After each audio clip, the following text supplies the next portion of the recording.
Hello there, Oz. Hello there, Curtis. Hey, what movie are we watching this week? This week we've got the movie marriage of 8th grade meets Waking Life meets The Adventures of Pete and Pete, all covered with a blanket of Yo MTV raps. Nice. This week we're talking about Spider-Man Into the Spider-Verse.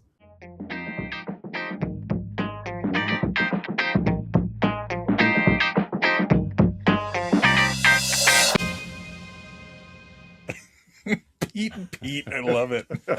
It's so good. A lot of Peters in this one. There are a lot of Peters in this animated Spider-Man movie. Yes. Thank you for the clarity there. This isn't Boogie Nights. No. Welcome back, listeners and viewers, to another week of Let's Talk About Flicks, the podcast we take about the theme this month being Spider-Man. Yes. I'm one of your hosts, Oz. I'm the other host, Curtis. And we want to give a shout out to our Patreon subscribers, Don S., Aaron A. Made, Cable SL, Colin KLLF. Thank you all for your patronage. Thank you. All right, thank you to all of our Peters. Yes, all of our Peters. So, Spider-Man Into the Spider-Verse. Sony decided, let's do an animated film. Yeah. But let's be smart and get Phil Lord involved. Let's get Lord and Miller. Smart people. Yeah. God, they're so good. They are Lord very Miller. good. Yeah. Yeah, the Meatballs movies, the 21 Jump Street movies. Didn't they do the first Lego movie? Yeah, the first Lego movie, the show Last Man on Earth, which was such an underrated show. Very underrated. And I have not seen it yet. Project Hail Mary. I've not seen it yet either. I've heard nothing but good things, though. Same. So, so Spider-Man Into the Spider-Verse, we as we get into the plot, we still very much deal with Peter Parker. But this is definitely a Miles Morales. It's Miles' story. Yeah, and Oscar-winning movie as well. Won Best Animated Feature in the deservingly 91st. So. Yeah, very much so. This is such an excellent movie. I think this is top 50 in IMDb. It doesn't surprise me. It deserves it too. It's that good. Yeah, that good. So who does the voice acting in this movie? Yeah. A lot of characters in this. Again, Miles Morales is the lead. It's his story. Shameik Moore does the voice of Miles. Again, Miles is biracial. He is Black and Puerto Rican descent. His father's Black, his mother's Puerto Rican. So it's a different cultural perspective on Spider-Man. But still the same ethos. Still the same. Which is I've always found interesting. Not that the biracial part, because that tracks and that's perfectly fine. But it's Morales being more of a Hispanic sounding last name, despite mom being Puerto Rican descent. When I wasn't as clued into who Miles was, which to be honest, before I played Marvel Contest of Champions and then watched this movie, Miles was a different Spider-Man, and I just didn't know the backstory. That I won't say I was surprised he was Black, but it was one of these that Miles Morales just doesn't sound like someone who would have a Black father, because Morales isn't one of those. Just I tiptoeing here because I don't want to sound insensitive, but you get it. Just Morales. Yeah, fine, but it's good for that. And in the comics, one of two characters from the was it the Marvel? Is it 1610 the first Marvel Ultimate Universe that was 6160 or something like that? Yeah, that was ported over to the main Marvel 616 universe after the Secret Wars, which we'll see in the Avengers film in 2028 or 2027. In 2027, we'll see in late 2027. He and the maker, Reed Richards, which I think I was telling you very, very briefly, there's a second Ultimate Universe right now in Marvel Comics, which is absolutely amazing. Where the maker, the guy who was in the first Ultimate Universe, basically tries to remake this new Ultimate Universe by time traveling and preventing many of Earth's heroes from the catalyst that allowed them to become heroes in the first place. He didn't squash the spider. Yeah, like he didn't let the spider. That's exactly it. He didn't let the spider bite Peter. He messed with Reed's calculations so that the Fantastic Four didn't fly into the cosmic storm, giving them powers. Controlled the mutant population, had the Inhumans murdered. Like just some pretty cool but pretty grisly stuff, and it shows you how different the world is, with his tinkering. Fair enough. So Shameik Moore as Miles Morales, and then we have Jake Johnson as Peter B. Parker, a late 30-something Spider-Man, which we'll get into that more, who is very, very Mr. Miyagi in a lot of ways. Yeah, as it says here, Lord and Miller envisioned to be like Mr. Miyagi if he knew nothing. Yeah. Hailee Steinfeld, again, Josh Allen's new wife, as Gwen Stacy, Spider-Woman, Spider-Gwen, Ghost Spider, whatever her moniker you want to call her. Mahershala Ali, God, what's the voice actors they got? Yes. Mahershala Ali as Aaron Davis, who I just was so good at that role. Mm-hmm. Yes. Yeah, as Uncle Aaron to Miles, and also the Prowler, so he's got a dark side to him. That's who Donald Glover grew up to be. Yes, that's who he grew up to be, Mahershala Ali. Yeah. Brian Tyree Henry as Jefferson Davis, Miles's father. Luna Lauren Velez as Rio, the mother. We do get an Aunt May in this. Lily Tomlin. Zoe Kravitz is Mary Jane, MJ Parker. And then we have the alternate spiders. We get John Mulaney as Spider-Ham, Peter Porker, Kamiko Glenn as Peni Parker, Nicolas Cage, of all people, as Spider-Man Noir, another Peter Parker, Catherine Hahn as a female Doc Ock, Liev Schreiber as Wilson Fisk, and we also get Chris Pine as another Spider-Man. There's other people as well, like Lake Bell has a role, Post Malone has a cameo. Yeah, Jorma Tacone. Jorma Tacone. There's so many awesome voice actors and just actors in this movie. So well cast. Oscar Isaac's got a post-credit. Yeah, he's got a cameo at the end, which definitely carries over into Across the Spider-Verse. So big cast, but very well cast. Yes, very well cast. So you got the plot this week, guys. Let's get into the Spider-Verse. All right. So the plot of this movie really is very straightforward, but the enjoyment of watching this movie is everything they build around it. Mm-hmm. This takes place in a Peter Parker Spider-Man universe. Like, as Peter Parker's already Spider-Man, everybody knows. Yeah, the Spider-Man, the Spider-Man that we sort of identify with. So, like, the Miles thing runs alongside this. It's not a Spider-Man replacement as much as it's another New Yorker. Yeah, Miles Morales. He's typical kid. His dad's a cop. They want him at a better school, like just good parenting, and just typical teenager of a little rebellious. I don't want to go to the new school. I know that I'm smart, but I don't want to go there. I just want to be a kid. He's witty and funny, but he really struggles to live up to the expectations of his dad because he doesn't really want to. He just wants to chill. Dad, of course, the Jefferson Davis character is fun because it's almost a play on like Sergeant Stacy and Amazing Spider-Man. Yeah. Who Spider-Man, while he does good, he steps on the toes of us police officers. Yeah, the people doing it the right way. Yeah. And so he sees Spider-Man as a menace. And so there's a lot of just animosity between Miles and his dad, especially his dad, dropping him off at school. I love you, son. Miles doesn't say it. Yeah. Say I love you. Yeah, exactly. Embarrassing him on his first day of school. To where Miles is just stressed out. He just feels disconnected from his parents, dad especially, of, I want you to listen to me. Don't tell me. I mean, I understand you love me and you're doing what's best for me, but get my input on it. So Miles really connects with his uncle Aaron. A lot. Yeah. A lot. And so Aaron is very much a laid back, Yeah.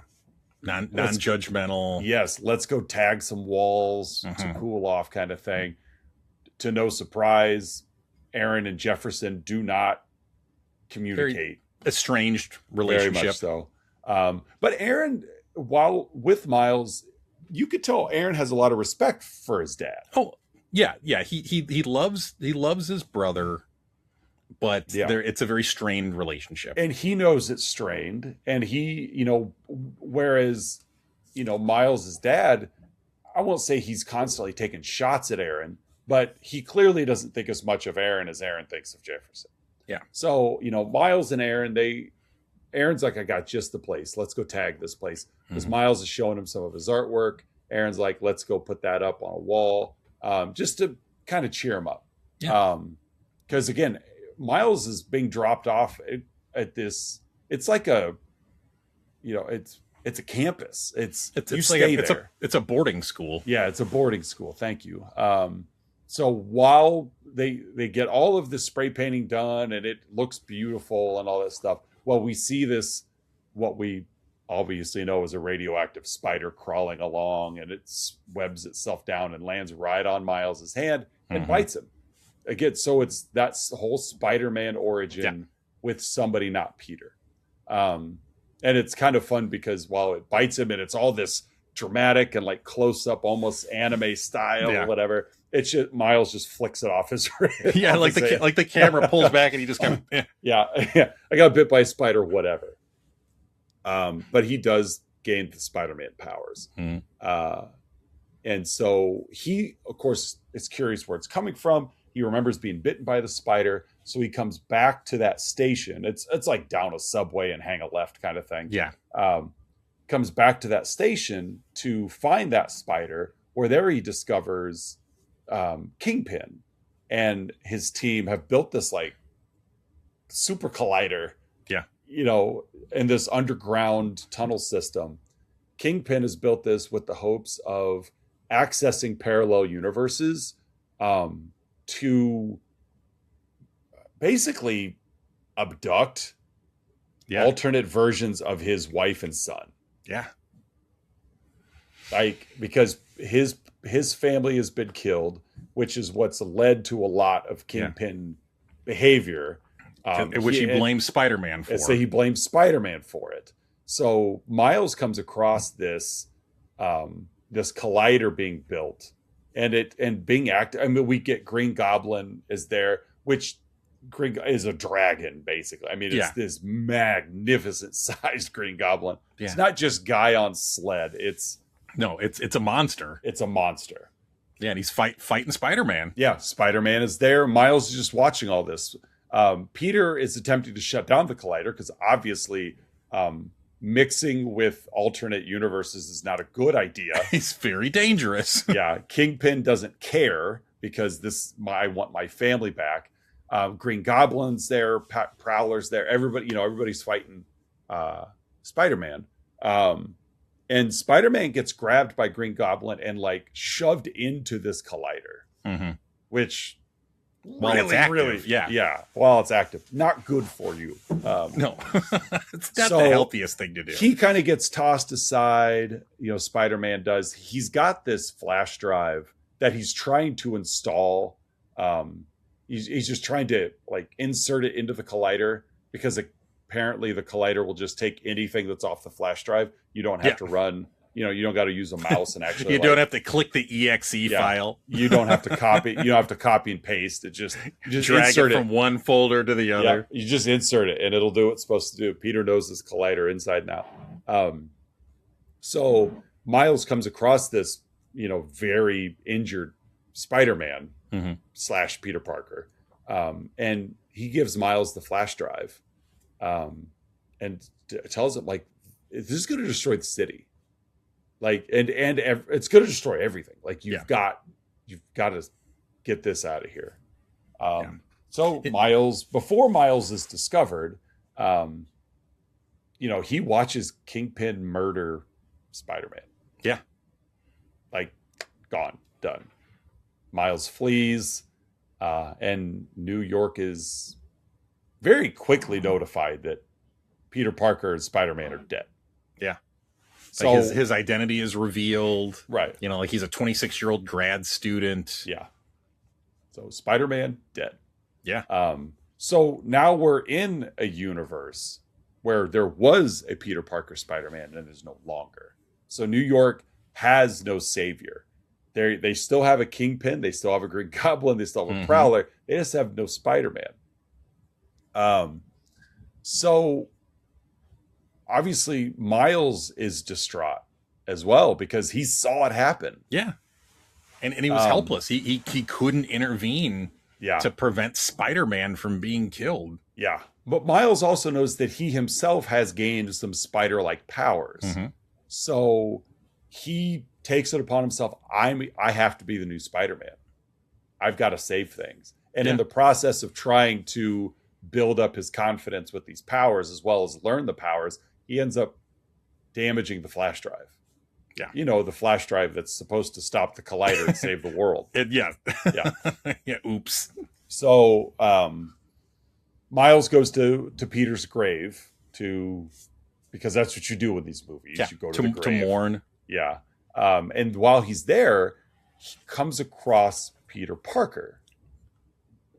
A different looking Peter Parker, but resembling enough Peter Parker. Yes. Slightly older. Yes. Slightly fatter. And they have this conversation and come to realize that this Peter Parker's from another dimension.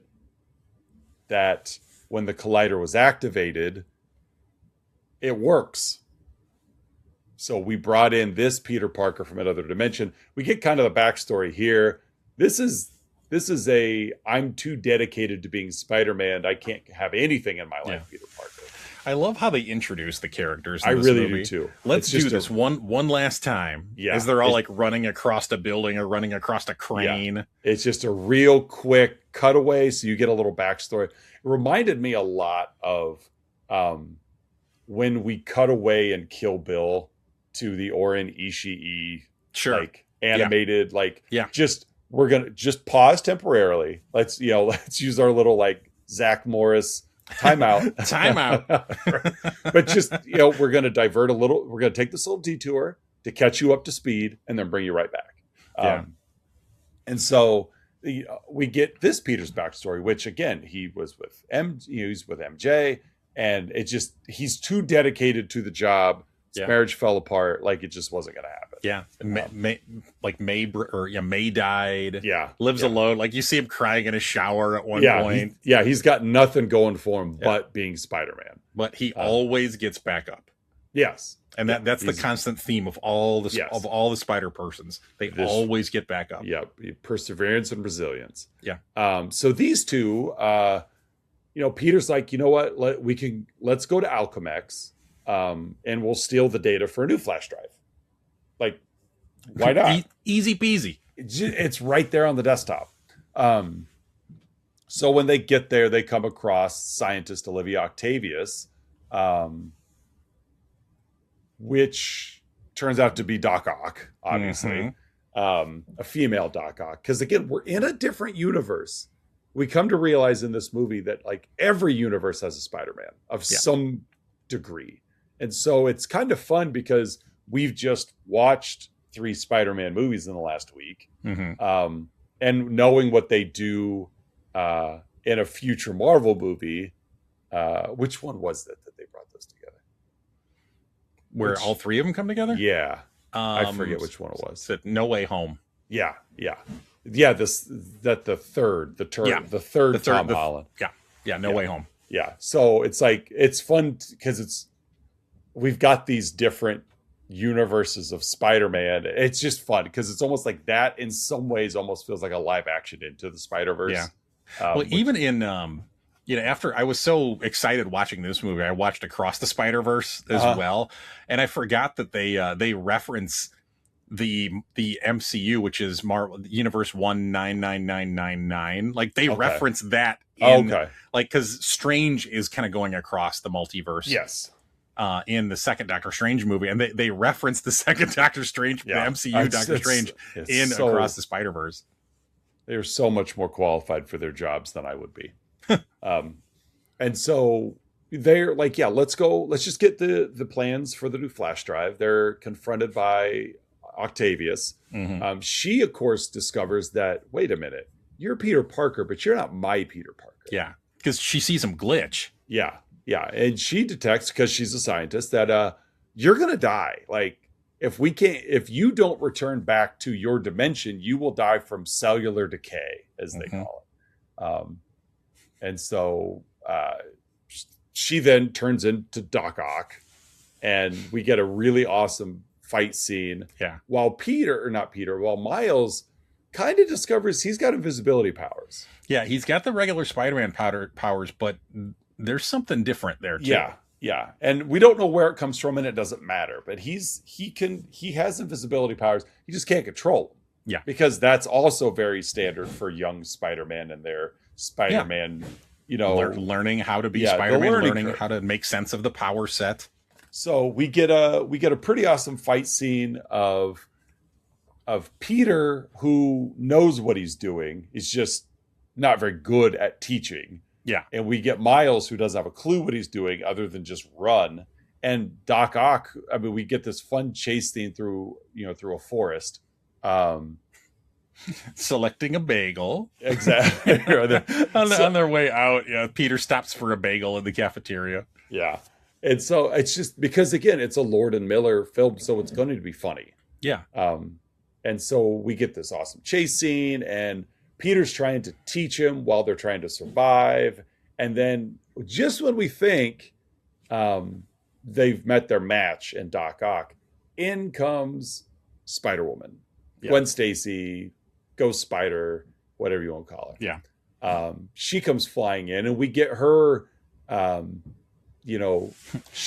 let's start at the beginning one last time. Yeah, exactly. We get her cutaway to how she ends up here, which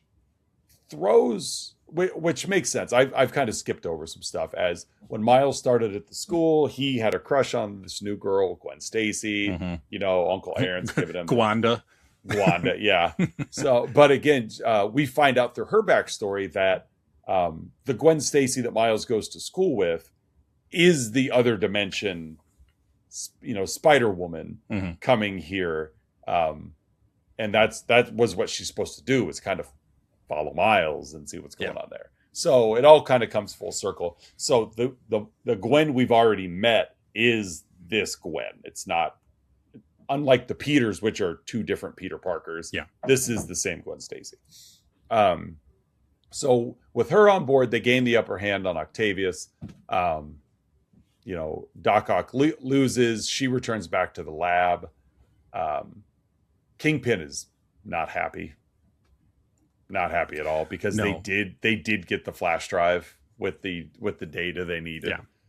But there's always a flash drive. But Ock comes back and says, but there's a silver lining here. Yeah. The fact that there's a Spider-Man from a different universe says that it works. Exactly. Yeah. So he's operating from a very clouded judgment of, I didn't get exactly what I wanted. Yeah. Yeah. And she's like, but it works because we've got multiple Spider-Men. So yeah, we'll get rid of those guys. No big deal. We'll take care of the Spider-Men. So they go to Aunt May's, which of course, Miles has no idea who she is because he's not Peter Parker. Yeah. Peter Parker knows who she is because he lost his Aunt May. Yeah. And Aunt May is very capable. She's Alfred, basically. So they visit Aunt May's, and she reveals, as they go out to the shed and lower down several stories into the spider cave. Warehouse. Yeah. That she has been sheltering several other spider people from other dimensions. And this is where we get Spider-Man Noir, which is Nick Cage, Peni Parker, and Spider-Ham John Mulaney. Yeah. They also are dealing with the cellular decay and, the glitchiness and deterioration. So Miles is like, they have the idea of we have to stop the collider. Yeah. But somebody has to stay back to ensure everybody gets home. Yeah, and to turn it off and destroy it. Exactly. Miles is like, I'm already here. Like, it's my universe. This is my universe. I'm not decaying. You guys all go. And they're like, you're not ready, kid. You're not ready. And of course, Miles, this is his MO of, I'm used to not meeting expectations anyway. Might as well not meet yours. Mm-hmm. It's just you lack the experience. You don't have it.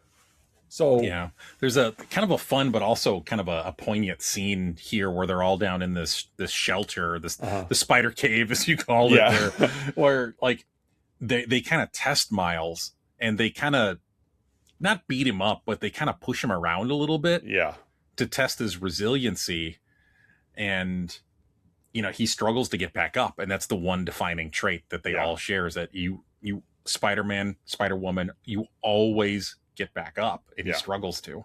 Right. Yeah. And so they just know, we can't trust you to do this. So we're going to go stop the collider.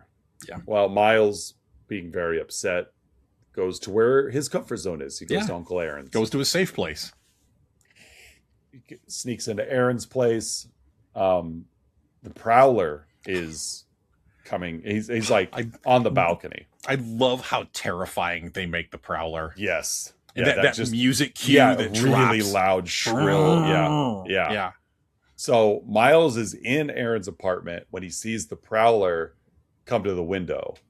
And Miles is terrified because he recognizes the Prowler from Peter Parker's murder. Yeah. Prowler comes in. He's looking around because even the Prowler detects somebody's here. Something's off. Well, Miles goes invisible. And I think, if I remember that right. Yeah, Miles goes invisible. And Prowler can't find anybody, takes his mask off. It's Uncle Aaron. So Miles is just mortified. Like, the one person in this planet I can trust, my uncle, is out to kill me. Yeah, well, the one person who gets me. Yeah, that too. Yeah, the one person who I connect with is not who I thought it was. Yeah. So what does that make me? Yeah. So he goes back to Maze. The new drive is complete, right? Like, they were working on this new flash drive. We're ready for it. Well, Miles was followed by Kingpin's team. So luckily we have it's a real fun scene. We have all the spider people, and then, Kingpin and, was it Tombstone? Yeah, Tombstone, Scorpion, and Prowler. Right. They all show up at Maze, and we have this battle, like all the spider people versus the villains. I almost said Sinister Four, but that's not accurate. But against the bad guys. The bad guys. And Miles gets away with the flash drive, and Prowler follows him. They get to a rooftop.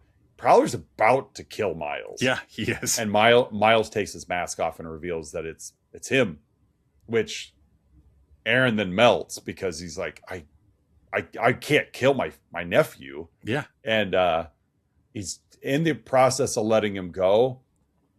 Uncle Aaron is shot and killed by Kingpin from below. And Aaron dies right there in Miles's arms. The police show up. Dad. Yeah. The only cop in New York. The only cop in New York City. Right. Wherever there's a cop, it's Jefferson. Dad shows up, mistakes Miles for being Aaron, because he kind of follows him to an alleyway where he sees Spider-Man and the Prowler's body. Jefferson comes in. Spider-Man had left. Of course, it's Miles. And he realizes that Aaron is there. So he then connects, Spider-Man must have killed him. Well, it's kind of like in the Raimi Spider-Man one, where, Peter delivers, Spider-Man delivers, the dead Norman Osborn's body back, and Harry sees him. And So Miles goes back to the other spider people. They kind of meet in Miles' like boarding room. And again, one of these Miles of, I'll get it done. You guys go, I'll get it done. And Peter decides, I'm going to be the one to stay back, because he's the one that he's had the most knockdowns in his life. And this is his one redemption arc for himself of, I'm going to do this. Yeah. Well, and he doesn't perceive that he has anything left in his life. That's where I was going to. That's what's in his universe to May's go back dead. to. MJ left him. Right. He's crying alone in the shower. He's out of shape. Yeah. Like, I've got nothing to return to. So just let me do this. Yeah. So Peter restrains Miles, webs him up in his chair, and basically says, if you can get out of it right now. Yeah. Break free. And you can come. Yeah. Earlier in the film, Miles also revealed that in addition to the invisibility power, he has a venom strike capability. It's like an electric shock. Almost. Yeah, electric shock. And Peter B webs him up and just says, if you can shock me right now, you can join us and you can do it. If you can do it on command. Yeah, because that's the problem. He can't do it. It's there, but it's never there when he wants it. So, a couple of great lines in the sequence too. You know, Spider-Ham says, like, the hardest thing about this job is that you can't save everyone. And even when, you know, Peter B and Miles are talking there, you know, Miles asks, like, when will I be ready? And Peter B just responds and says, you won't. It's a leap of faith. Yeah. Which I incorporate that phrase honestly into my day job role.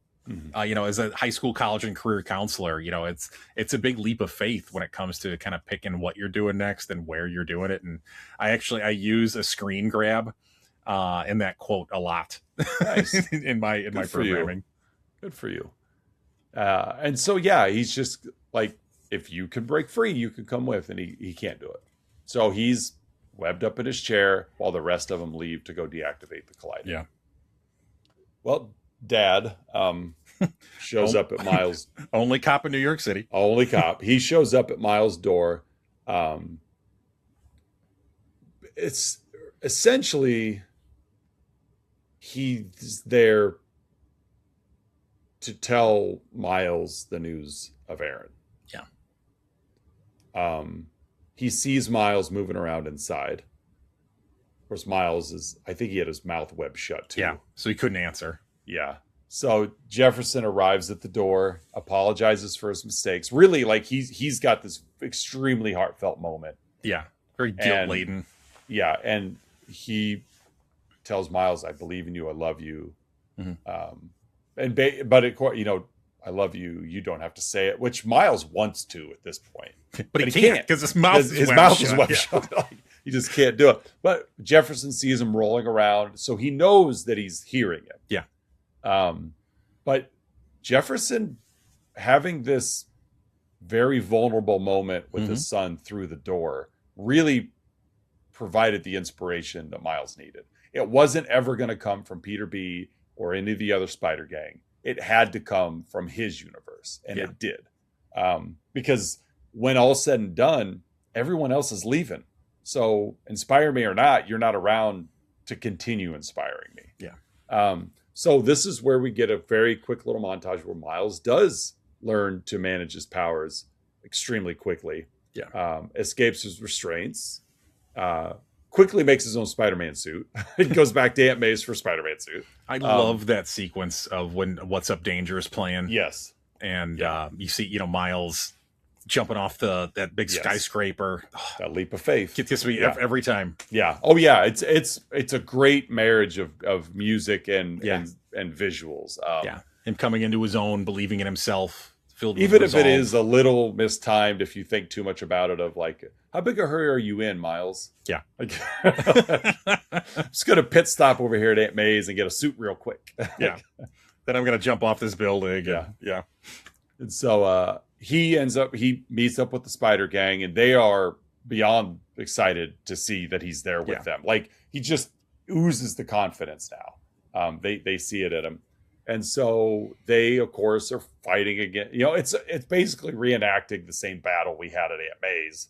It's all fighting Kingpin's enforcers, trying to get that drive to its port. Yeah. Meanwhile, the collider is losing its stability. Yeah. And we're seeing a lot of extra features coming through these dimensions, train cars, and you know, it's a very visually stunning, you know, seeing what's going on here. Just different dimensions literally bleeding into each other. Yes. Kingpin ends up getting a hold of Miles, cornering Miles, and they fight, and Kingpin overpowers him. Luckily, Dad knew where to go. Dad's there. He shows up. Of course, he doesn't have the dimension hopping capabilities that apparently Kingpin and Miles do. So he stays in the control room. Yeah. He responds as a cop because he's the only cop in New York City. Yeah, he's the only one. And so this is where Jefferson realizes Spider-Man's not the plague and the menace that he had kind of pegged him to be. So this gives Miles the extra encouragement again, who overpowers Kingpin, ends up throwing him, because they did get the flash drive into the port, but you didn't press the button while you were there. So Miles throws Kingpin up. Kingpin hits, thankfully, direct hit, hits that kill switch, which destroys the collider. There was a scene here where Kingpin had Miles, and then it was kind of doing the glitchy dimensional thing, and they ended up on in a subway car as Kingpin's family's watching Kingpin beat up Spider-Man. Yeah. So it's like, no matter what Kingpin was doing, family, his wife and child from other dimensions, whenever they saw him, he was still Kingpin. Yeah, they didn't see Wilson. They didn't see Dad. They didn't see Spouse. They saw Kingpin beating up Spider-Man. Yeah, and they were horrified. Yeah, and that tortured Kingpin too. It's almost this self-realization of I'm evil. There's no coming back from this. So they destroy the collider. City is saved. All the glitchy stuff goes away. It always reminds me of the Blight in Breath of the Wild. Sure. Yeah. It all kind of subsides. Kingpin's team is all arrested. Thankfully, Jefferson is the only cop was there, and he had enough handcuffs. And so Jefferson gets some evidence of all these Kingpin's murders, of both Uncle Aaron. So it's almost like Spider-Man, Miles' name is cleared as it's evident that Kingpin killed Aaron and Kingpin killed Peter Parker. Miles is living it up. Yeah. He's loving the responsibilities of being the new Spider-Man. Later on, everybody goes back. I mean, obviously, when we've got the portals open before the collider is destroyed, everybody goes back to their home dimensions. Yeah. Which is good that they all went through the right door. But they all make their way home. Gwen finds a way to contact Miles from her dimension, which was cool because she was the teen girl. Gwen and Miles had a connection of friendship. There's a little bit of a will they won't they romantically. A little bit, yeah. A little bit. But it didn't lay it on too thick. But they certainly had a connection that was more peers than it was mentor. And then we get Spider-Man 29. Is it 2099? Yeah, 2099. Yeah, we get Miguel O'Hara. He's switched to a different alternative, and they're arguing with Spider. It's it's been broken open. Yeah, it's been broken open, and it ends with Miguel doing the pointing meme. Yes, which I'm wearing my Spider-Man pointing. I meme noticed shirt. that. Yes, I did notice that, and that is Into the Spider-Verse. We could have done another 38 minutes of all the stuff I skipped. I mean, it's a dense film, but it's so good. I absolutely adore this movie, and it just clips too. All of the movies we've covered are right around that 2-hour mark, and this one is the one that just sails. It does, yeah. I know.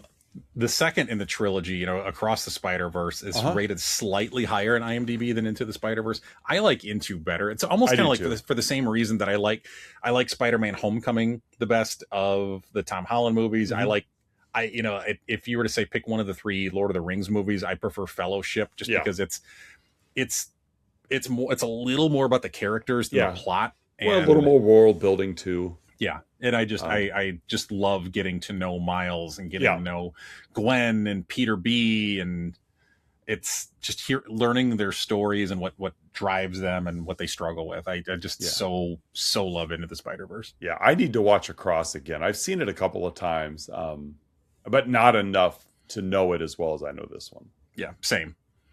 Yeah, this movie also, it came out when, my daughter was younger. So this was a movie that was kind of in our rotation, when she was, 5-6 years old. Yeah. So, all right, folks. Well, hey, at this point in the show, Oz and I give our own unique rating to the film we've been yapping about, Spider-Man Into the Spider-Verse from 2018. Hey, Oz, how would you rate this flick? I'm going to give it 1,000 miles. 1,000 miles. You would walk 1,000 miles. And I've already got my image. It is Vanessa Carlton's album cover of 1,000 miles. Nice. What are you giving it? Oh, I'm going to go with Earth 1610, which is Miles's original universe. Nice. Earth 1610. That works. Folks, every week, Oz and I scour the interwebs searching for unprofessional reviews that tickle our funny bones, and we hope they tickle yours as well in this week's edition of Outside Insight. Oz, my friend, what is your Outside Insight? I've got 2 short ones. Okay.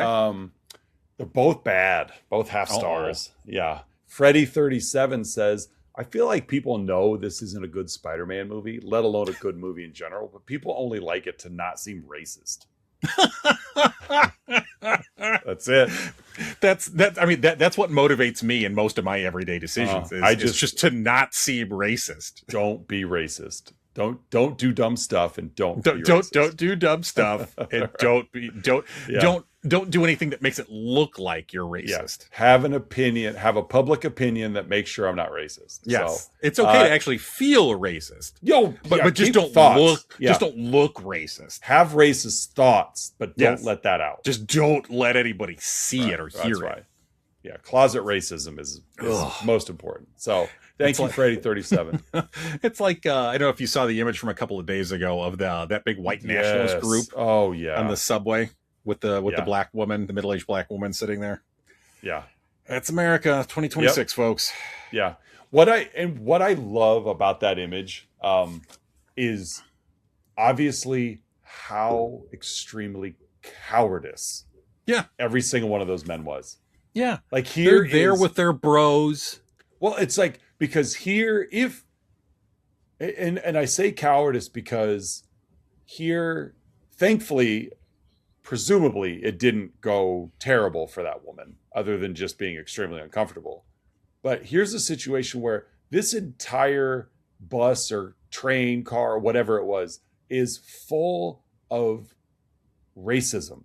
Mm-hmm. And then there's one black woman. Like, if this were an 80s movie or this was a trauma film, like, they would have attacked. Yeah. But they didn't, because they're cowards. Granted, I'm glad they didn't. Don't get me wrong. But it's like that recipe there of single black woman and all of these racist white guys in masks. Like, it's right there in front of you. And they're too coward. Thankfully. I mean, I hope my message is coming through. I'm glad that nothing happened, assuming nothing happened after that photo was taken. But you're right. Like, that's just, we're not really going to do anything. We're just, it's so stupid. So stupid. My second outside insight comes from Brian. Half star. Let's hear what Brian has Brian to say. Says, Spider-Man doesn't commit crime. Showing Miles spraying graffiti certainly goes against everything Spider-Man stands for. Yep. Yeah. So, thanks, guys. So, but yeah, that image was just despicable. Yeah.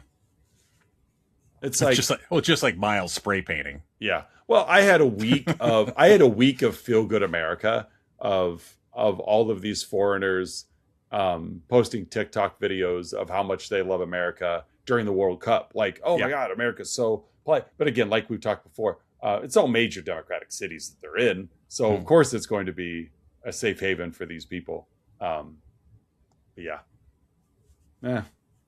don't see now that we're past the round robin rounds, where most of the countries have gone home.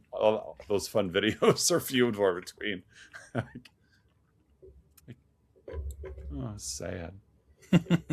So back to just us. What's your outside insight? I got two as well. One longer, one shorter. I'll start with the longer one. Both, as always, from the Internet Movie Database. My first is a 2 out of 10, left on April 20th of 2025 by Greenberg Aaron, with the subject line summarizing pros and cons. If you agree that Hollywood will take a classic character and turn him black or female, e.g. female Spider-Man and Octavius, instead of making new ones, then you'll like this movie. If not, then you will dislike it. If I speak the truth, vote this up. As for me, there was some funny humor now and then and okay storytelling, but did not enjoy it that much, nor particularly the attempt to DEI/feminist another classic movie instead of new stories and new characters, but going against the mainstream is fighting against the tide.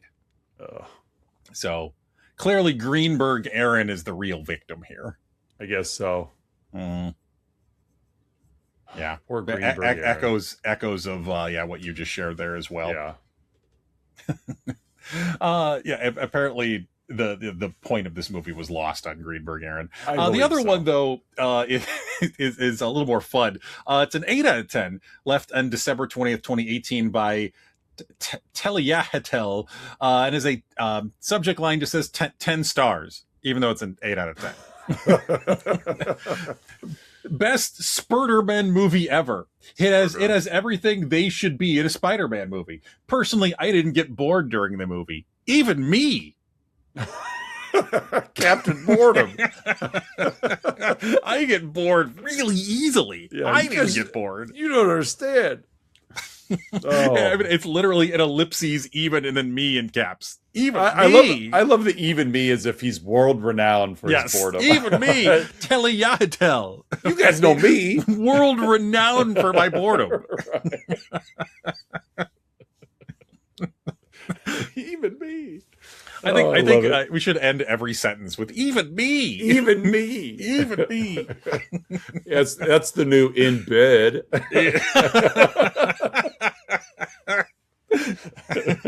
Even me. All right, folks, it's that point in the show you've all been waiting for, the Let's Talk About Flick's signature segment, the 3, 2, 1, in which Oz and I each share 3 goods, 2 bads, and 1 about this week's movie, Spider-Man Into the Spider-Verse. Even me. Oz, what are your 3 goods? Perfect animation blends. It's just, this movie is just beautiful, just beautifully animated.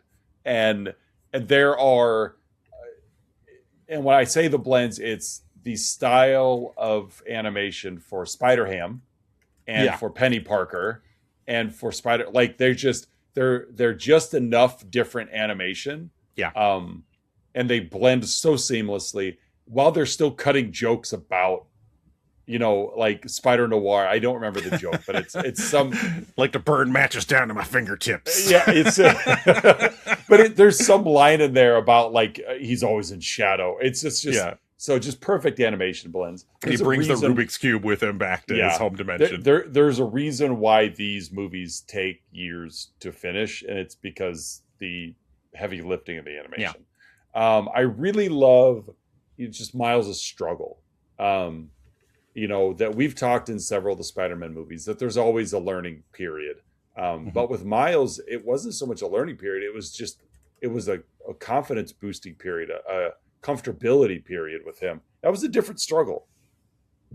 The other Spider-Man were like, oh, I have a power. This is amazing. And with Miles, it was, I still don't believe in myself. Like, I don't have it yet. So I really liked that little different take on it.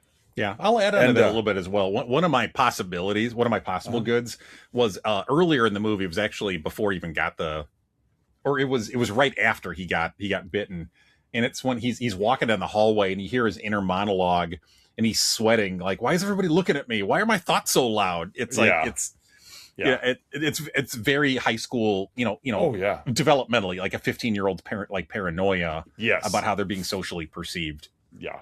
And so I really like that. Yeah. And it's just an excellent viewing experience. Like, um, both my kids crawled out of their caves and sat on the couch and watched it with me. We've all seen it before, Yeah. multiple times before, but it's just to to find a movie that just connects with just about everybody, really. Like, it's just a great viewing experience. The Yeah. movie has got a great pace to it, and it just top to bottom is just a fun movie. Those are my Yeah. three goods. What do you got? Yeah, I couldn't agree more. God, I've got so many options for goods here. I'm trying to narrow them down. The first good is just the fact that they, especially from an animation perspective, they use there's an artist. His name is Bill Sienkiewicz, and he's the one who, in the mid '80s, drew. I honestly, I even forget what the storyline was. If it was a Spider-Man or if it was a Daredevil book, but he's the one who drew the gigantic Kingpin. Oh yeah, yeah, Just as big as he's portrayed in this movie, right. and they use the Bill Sienkiewicz version of Kingpin for this, and referencing that it with your just the beautiful animation and how they characterized each character in the movie. Like, it was the perfect choice.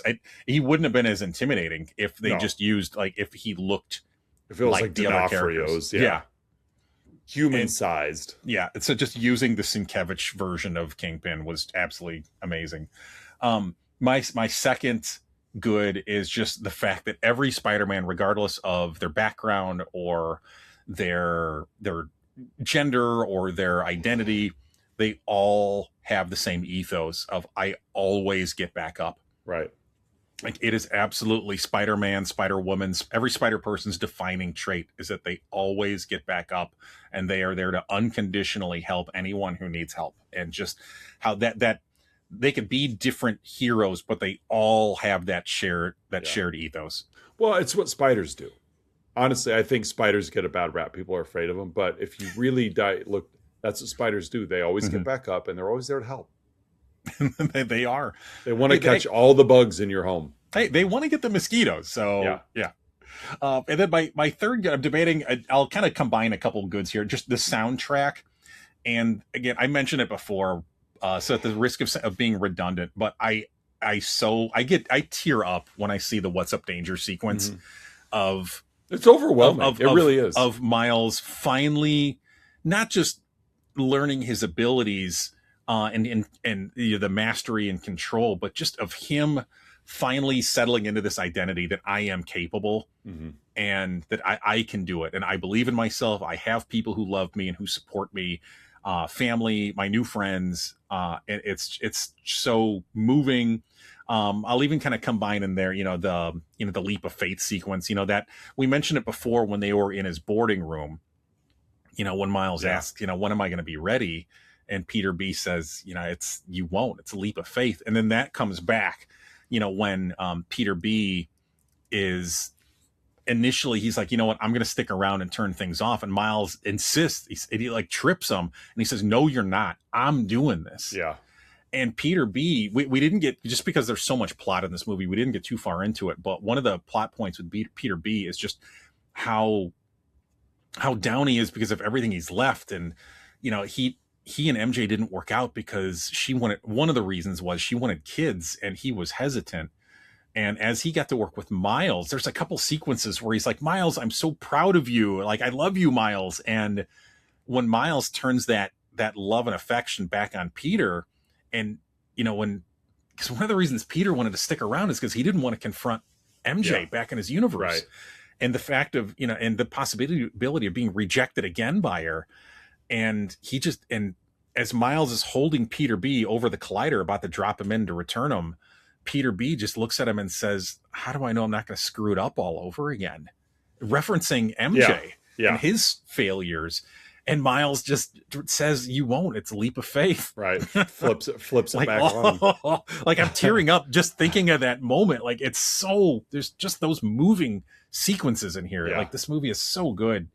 And again, I use those sequences in my in my programming at school, like the gif of an out of breath Miles right after the "What's Up Danger" sequence. The gif of Peter of Miles holding Peter above the collider with the, you like it's a leap of faith. Right. Yeah, there's so many moving moments in this movie, and those are a couple that just hit me so hard. So, but yeah, took a long walk on that one. That's but thank all right. you. Oz, what are your two bads? I had to be real nitpicky. Yeah, same with me.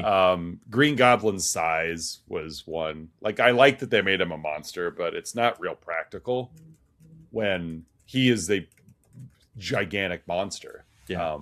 So it's limited on where he can go. Sure. I think that's him from that universe. Because, like, he wasn't at May's fight. Yeah.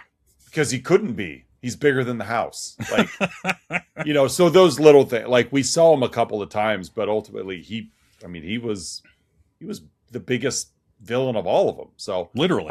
Yeah. And my second one is, again, nitpicky. This movie can be real loud at times. And I don't like controlling the volume on the TV when I'm watching a movie.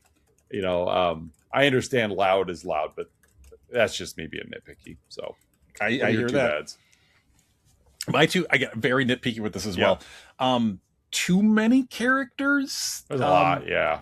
And I'm thinking more the bad guys, the villains. Like Goblin was just sort of there at the beginning, and then Tombstone and Scorpion are pretty shortchanged. Yeah, as well. Again, visually striking characters, and I love that version of Scorpion. Yeah, with the mechanical legs. It just looks rusty. Yeah, yeah. But again, they were just there to be muscle, and that was right. It. Yeah. So I guess that's my first. And the same with Tombstone. I had to look him up. Like, I didn't know who it was. Like, Lucas goes, "Is that Frankenstein?" I said, "No, it's not Frankenstein." But it's like, so it's just one of those that, like, he's not as well known a villain, more of a Kingpin henchman. And but it's like, I didn't know who it was. So that led me down a rabbit hole of who is this person?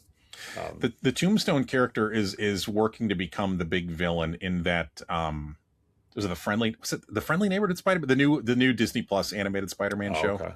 Yeah. Which was decent. Yeah. I watched the first season of it. It's no X-Men 97, but no. Then again, what is? My second bad is here's a stretch for you. Try to find another bad here. I love at the very end, Miles is like, anyone can wear the mask. You can wear the mask. It doesn't have to be a Peter Parker. Anyone can be a hero. Anybody can do the right thing. And they even, in the mid credits, but they even include the Stan Lee quote, that person who helps others simply because it should or must be done, and because it's the right thing to do, is indeed, without a doubt, a real superhero. And so what Miles says really resonates with that. Yeah. And then I started thinking of Star Wars: The Last Jedi. So my bad has nothing to do with this movie. It's just the fact that I started thinking of episodes 8 and 9 in Star Wars. And Star Wars: The Last Jedi, episode 8, is a very flawed movie, but I do appreciate its ambition, what it tried to do. And it said at the very end of Star Wars episode 8, there's a little boy who's sweeping a stable with a broom, and he starts using the Force. Yes, I remember. And then that's how they end the movie. And then in episode 9, that's all ignored. Right. And they go back to, well, you have to be a Skywalker or a Palpatine. And so, like, the fact that in the Spider-Verse, anyone can wear the mask, but in Star Wars, no, you have to have the certain bloodline. So my bad is actually aimed at episode 9 of Star Wars. There you go. That's fair. So just for reminding me. Yeah.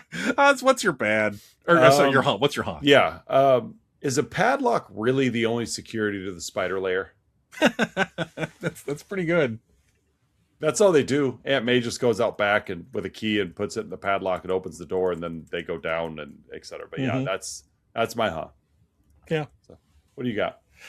I'm gonna go with, and again, you and I both work in public schools. Yep. How did Gwen enroll herself? Well, as our district's McKinney-Vento liaison,